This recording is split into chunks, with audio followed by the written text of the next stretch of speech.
Morning to one and all. Let me introduce myself. I am Dr. Amar Deep Ankalgi, Institution Innovation Council Innovation Ambassador. Today I am going to discuss about in silico aspect of drug discovery and development. So Institution Innovation Council is initiative of Ministry of Education and Education. So this 22 and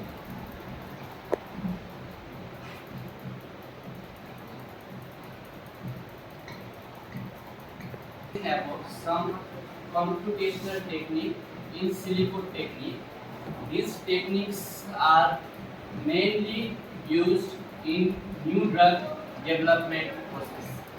So while developing a new drug and different database, by virtue of software and database, we can cut the expenditures. We can reduce the expenditures and we can also encourage the thing that whatever the important aspects of drug discovery, it is carried out in rational manner. It is carried out in rational manner. So there are different phases in drug discovery and development. The first is a target identification. So target identification means we are identifying the particular disease target inside the body. It may be a protein, it may be a receptors. Based on that, we will have a lead discovery. We will find out the molecule that fit into the target. Then different library is generated. In silico screening will be done. After it passes all the things, we go for the in vitro studies.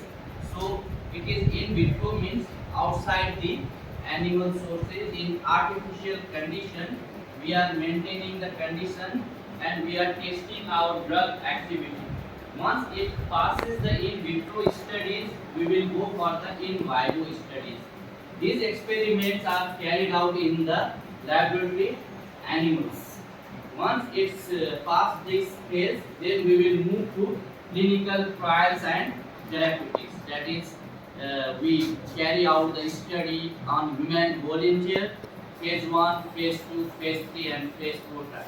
After that, drug will introduce into the market when FDA provides the approval. This is the very lengthy processes. And to avoid the conventional technique, we nowadays use a in silico technique. So in silico technique of drug design and discovery, we have a computational chemistry, molecular modeling, in silico, virtual screening and computer aided drug design, which is known as CADD.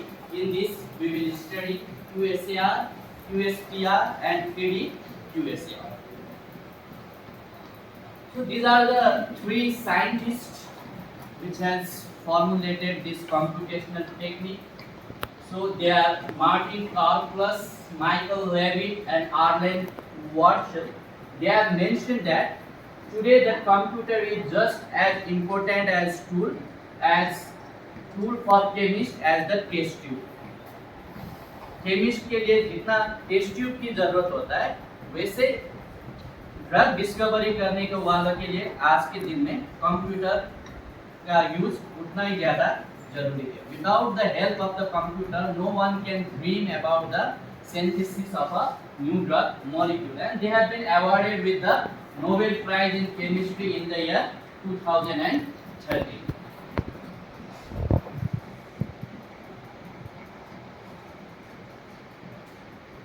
So, whatever the importance, why computer-aided drug designing is important. The traditional drug discovery, it is a lengthier process, it is a costlier process, so that they have the new approach, that is the holistic. By using a holistic approach, CAD has been developed. So the CAD evolved in the year 1900s by Emil Fischer and Paul Ehrlich.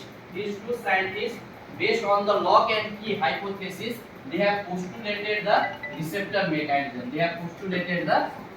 mechanism. So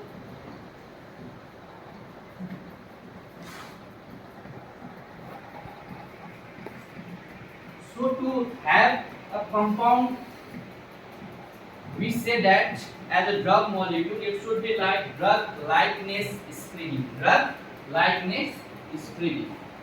So many drug molecule, it fails in the clinical trials. Many studies it fails due to various reasons, and that reasons are mainly the absorption, distribution, metabolism, elimination of a drug, as well as a toxicity parameters. Due to that drugs fails during the clinical trials.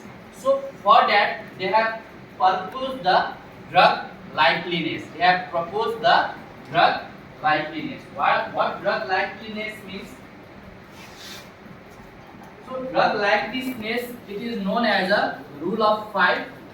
It is also known as the Lipinski rule of 5, Pfizer's rule of 5, rule of thumb. So whenever you are discovering any drug molecule, it should fit this criteria. Log P value should not be less than -2 and more than -5. Then you have a molecular weight of the compound should not be greater than 500. You should have in drug structure, you should have drug hydrogen bond accepting group maximum 10, hydrogen bond donor group maximum 5, molar diffractivity 130, below 130. So these are the parameter, and first 4 to 5, they are the 5 multiplication of 5 or 5 parameters. So that's why we call it as a rule of 5 or a Pfizer rule. So if it obeys this rule, then that compound could behave like a good drug candidate. Is it clear? Okay, thank you.